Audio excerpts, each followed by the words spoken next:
Good morning mga kaibigan. Ayan, may sumisilip na buntot ng tuyo sa ating cacao seeds. Ayan. Binusa ko po o sinanlag dito sa Bicolano ang cacao seeds. Ayan po.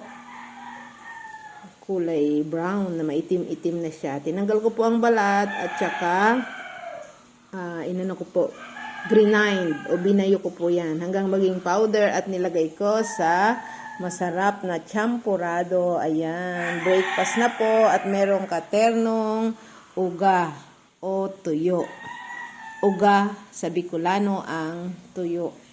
Ayan po, masarap, eterno sa champurado. Ang cacao seeds po ay mayaman sa antioxidants, iron, calcium, magnesium, at mataas daw po niyan ang mood boosting neurotransmitters. Ibig sabihin niyan, maganda sa ating mga utak. Pinahe-healthy po ang ating mga brain ng cacao seeds. Ayan. Ginagawa rin po yung tableya dito sa Bicol. Ayan. Kaya, masustansya ang cacao. Kumain po tayo ng cacao seeds. Good morning again and God bless.